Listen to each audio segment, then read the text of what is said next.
Another gas consumption computation vlog for today's video dahil marami sa inyong nag-comment ng mga samot-saring reaksyon, kaya papanindigan na natin itong ating pagiging vloggers era. Kasalanan nyo to. Siyempre, sasabihin ko na bago nyo patanungin, ang ating unit pala ay DA17V 4x4 turbo and this time, expressway and loaded version to na computation at full blast. Sagad ang ating aircon dahil imported ang ating mga pasahero. Dahil pupunta tayo ngayon sa Pangasinan. Meron tayong ihahatid, susundin natin sa airport and going to Malasiki, Pangasinan. Kaya first of all, ulit check natin yung ating mga katubigan. Ayan, so okay naman. Wala naman ako nakikita ang problema. Everyone, nandito ulit tayo sa Global Oil. Ayan, para magpa full tank dahil pupunta tayo ng Pangasinan for today's video. So ika-count ulit natin or ika-calculate ulit natin ang gas consumption sa expressway para ma-compare naman natin kung malakas pa talagang mag-consume ng gas ang DA17 Turbo 4x4. Kahit hindi naka-highland. Yes, kahit hindi naka-highland. So, basta long travel lang. Long drive lang sa expressway. Alam naman natin lahat na kapatagan ang Teplex, EasyTex at saka NLEX. So, mako-compare natin sa last video natin sa may Tanay Highlands. So, ayan. This time pala, premium na ang pinapakarga ni Daddy. So, titingnan natin, mako-compare natin, ayan, premium. Mako-compare natin ang premium to unleaded. Unleaded? Kasi madalas na nakikita natin sa comment, unleaded, yung, ay premium daw yung nalagay, unleaded nga pinapalagay ko. Yes, nakatatlong comment ata kami na nagsasabi na premium daw dapat ang pinapakarga sa DA17 4x4 turbo. So, let's do this! Sabit nyo lang po. Okay na pala. 6 liters. Tada! Ayun. Basta baka Christian. Make sure natin na gumagana. Ayan, full tank. Tapos ayan. Papunta na tayo ngayon sa airport. Yung ating odometer ay nasa 4,967.6 kilometers na yung tinakbo, no? So beyond doon or anything na madadagdag doon, yun ang ibabawas ay dadagdag natin and i-compute natin mamaya kung ilang kilometers yung tinakbo natin papuntang Pangasinan and para ma-check natin kung ilan yung makukonsumo natin. Kilometers per liter pala para malaman natin kung parehas lang ba ang consumption niya pag highlands versus long drive na hindi naman highland or hindi naman uphill ang takbo. So tara, samahan niyo ako. May minivan tayo nakikita sa daan! Wow! Ayan siya! Ano yan? DA17? DA17V lagay na. DA17V! Wow! Hi! Beep beep beep! Punta tayo ngayon sa airport bago tayo pupunta ng Pangasinan. Dadaan muna tayo dito sa may first stall ng Quezon Avenue.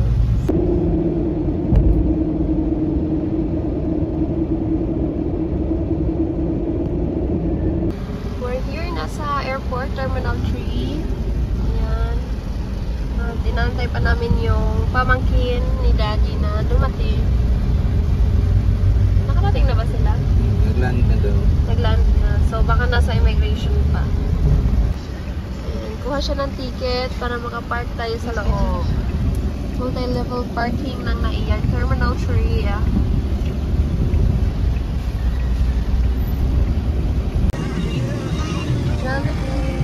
First stop. Natigil nga kami dito sa may expressway, sa may Marilao ata to. Or Bukawi. Kasi gutom na yung mga bisita namin. Galing pa kasi sila ng Japan. Sinundo natin para iuwi sila sa Pangasinan. So, ayan. On-order pa sila sa baba. So guys, nandito na tayo ngayon sa Jollibee. And finally, we have Oli and Bella on the house. First time on the Philippines. And of course, first time dito mag-Jollibee. Hi, Mommy! Say hi! Alright.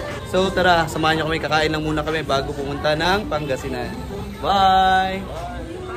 So naghahanap sila ng smoking area dito sa may pet stop ng Bukawi.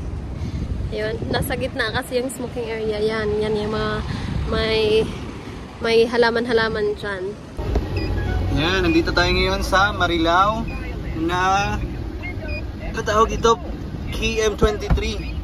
So nandito tayo ngayon para kumain muna and para mag CR. After nito, punta tayo diretso na tayo ng Pangasinan. So yun yung straight na natin na lakad hanggang sa Malasiki na. Ayan, sila Kwachi. On the way na ng Malasiki.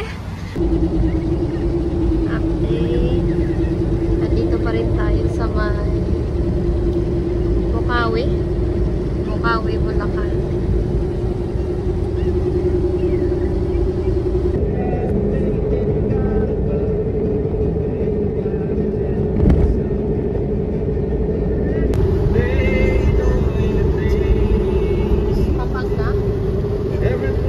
Pampanga or Angeles, Pampanga. Every song I sing, when I come back, I'll bring you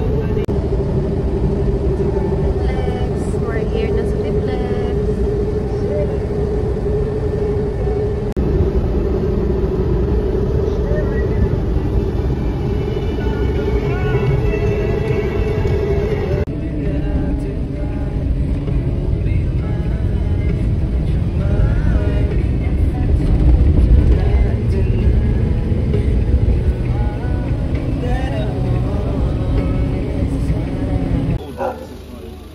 We're here at Lola Ellie's house at the end.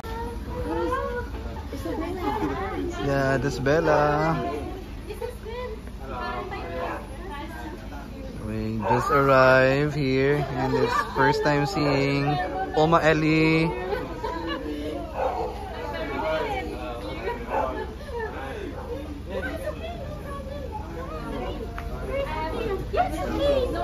Okay, and ito naman yung laman ng aming, look at that, it's full of bags.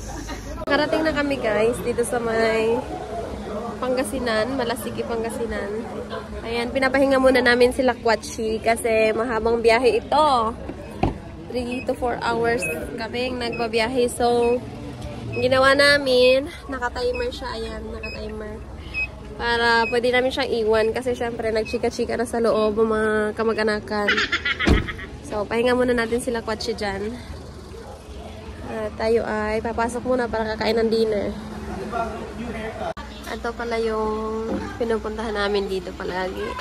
So, dito kami natambay kapag napunta kami dito sa Pangasinan.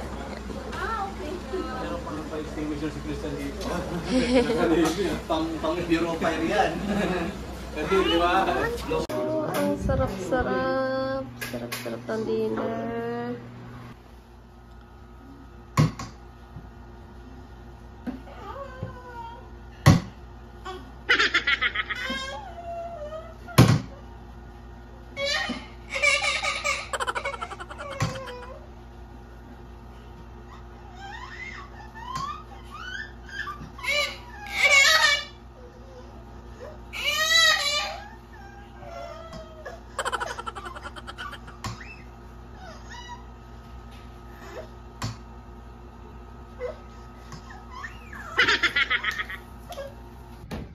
Chine-check na ni Daddy yung ating unit kasi gagamitin na naman siya ulit.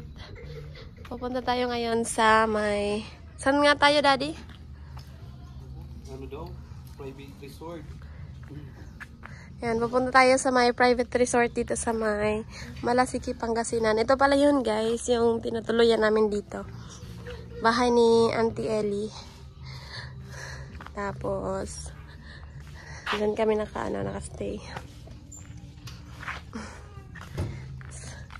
Yan to, malaki pa yun dito. Yan.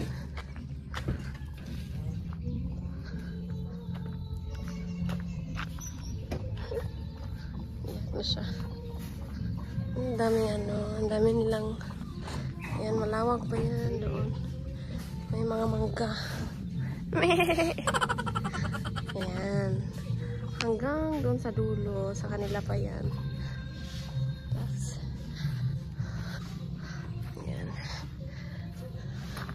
Maganda dito kaso medyo mainit nga lang yung province ng Pangasinan. Patagan kasi siya. Daddy, may bunga yung makupa. May bunga siya. Ha? So, yung ginawa ni Daddy, iniwan niya muna yung isang upuan para may mapaglagyan ng mga gamit yung bisita. So, ganyan lang yung itsura niyan. Tapos ito kasi, stroller ni Rafa. Ginagamit kasi namin yan. Kaya siya nandiyan dyan. And then, ayan. Medyo magulo. Tadan.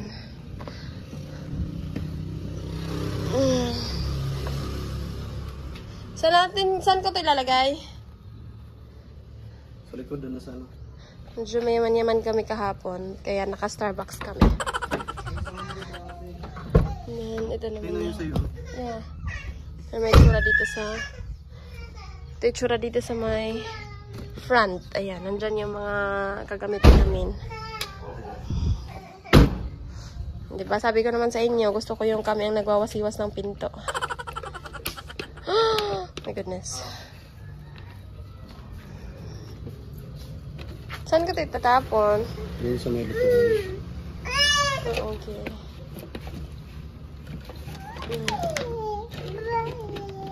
Yaman. Kulit-kulit mo dyan, ha? So, magpunta natin dito. Meron silang dirty kitchen dito sa may... Dito banda. Yan. Dito yung may dirty kitchen nila. Uncle, saan ko po ito pwede itapon? Saan po? Thank you. Ayan, yan yung dirty kitchen. And then, balik tayo dito sa may labas kasi makukuha tayo ng makupa. Umiyak na siya! Why are you crying? Why are you crying? Pupunta tayo dito sa may puno ng makupa kasi ang dami niyang bunga. Ayan, nahuhulog na nga sila. Wow! Look at that! Nahuhulog. Oh, ang sarap-sarap niya. Ang dami. Kasi hindi pata sila hinog. Maliliit pa. Pero nahuhulog. Ayan, oh, ang dami. Kuha nga tayo. Tupunin natin to. Medyo, ano na to, magpula-pula. Ayan. Ay! Asim. Hilaw. Hilaw sa hilaw. Ayun, oh, ay malaki. Malaki na dun sa taas kasi hindi natin abot. Ay, may bench. Yung dito sa malapit sa bench, wala nang natira. Ayan, dito lang yung marami. Daming bunga. Mas makasim pa. Ito pala yung lanay nila dito sa may gilid. Aside from that gilid, meron pa dito. Tapos, tingnan niyo naman sila kwatsi. Ang cute-cute. Hello everyone! Hello everyone! On the way kami ngayon sa may gasoline station. Yun. At magpa-full tank tayo para ma-compute na natin kung magkano talaga ang gas consumption sa expressway version. Tama? Para ma-compute natin kasi right now, yung ating gasoline ay nasa lagpas na ng kalahati yung nakonsumo. So, i-ano na natin, i-check natin kung ilan yung naging total consumption natin versus sa kilometer ride, okay? So, samahan nyo kami, magpapagas tayo, ha? Okay. At twinning kami ni Daddy ng t-shirt sa Buhay Minivan. Sa Buhay Minivan, okay. Sige mami, lipat na kayo sa likod para tayo aalis na. Bye everyone! See you later, alligator! Bye! Ayan, nandito na tayo sa may sentrum. Dito tayo magpapagas. Since ito yung pinakamalapit na gasoline station dito sa kila Auntie Ellie. Sige, Pangasinan. So na yan yung gas natin. At ipapa-full tank natin yung ating gasolina. So ito na yung ating odometer ngayon, 5,200 And yung ating gas consumption, ayan, nasa mas mababa na siya doon sa kalahati. Kaya magpapagas tayo ngayon. Ayan, sir, pagas kami, full tank, premium. Tapos, yung lang, automatic lang. Tapos pwede yung mahina lang. Number 1 lang. Buksan mo. So, ayan, dito tayo. Premium po. Premium.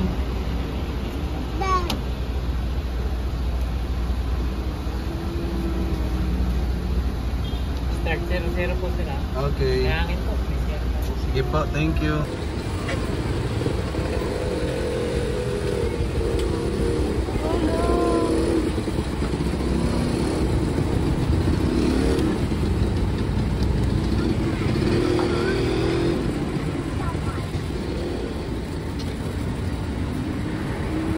So, ayan, 26 liters, 0.95. 26 liters.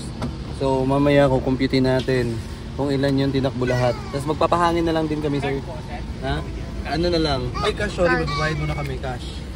Ito pala ang bayad, nakalimutan natin magbayad. Sorry naman. Sunod na lang ako doon, sir. Okay lang, sunod ko na lang sa play niyo. So, ito na ang resulta, everyone. Ito yung expressway version ng ating gas consumption for today's video. So ito yung Balit, ang tinakbo natin is 242 kilometers. 242 kilometers. At ang na-consume natin gasolina is 26.95. So, nahuhulog na, tumataginting na 8.9 or almost 9 kilometers per liter. Yung ating expressway version ng 4x4. Yung takbo ko niyan nasa 70-80 lang. So, yun yung ating version ng expressway. Bali, nasa 8.97? 8.97 Almost 9 kilometers. Pero yung per liter. Yung naging takbo namin, ng NLEX, SCTEX at saka TPLEX, para kasing nasa 6 na tao kasi 4 kami, tapos 2 malalaki pa yung sa likod. At the same time, may mga dala silang maleta. Yung maleta naman nila nasa almost 2 to 3 tao din kasi mabibigat. So yan, so yun lang guys, sana nakatulong. Ngayon, since nandito naman kami sa Pangasinan, ang next naman namin na kukumputin ay kung ilan yung magiging consumption namin ng gas pag from Pangasinan, Malasike, going to Manila na kami lang 4. Walang kasama, walang mga bagahe. So, chill driving lang. So, tingnan natin kung ilan yung magiging gas consumption natin, kung may difference ba. So, ayan, papunta na tayo ng Metro Manila. So, ang kukumputin naman natin ngayon from Malasike going to Manila. And wala kaming masyadong laman ngayon. So, tingnan natin kung ilan yung gas consumption naman natin. Pagpapapul tank tayo pag uwi natin doon. The same ang pinakarga namin. The same siya. 95 octane. Yung premium. So, titingnan natin kung the same pa rin ba ang magiging gas consumption natin. Na ngayon wala na tayong karga sa likod. Naka-twinning kami ngayon. Buhay minivan. Isa buhay minivan. Exclusive. Tara, samahan nyo kami. Lilipat na yan sila sa likod. Tara, bye-bye. Everyone.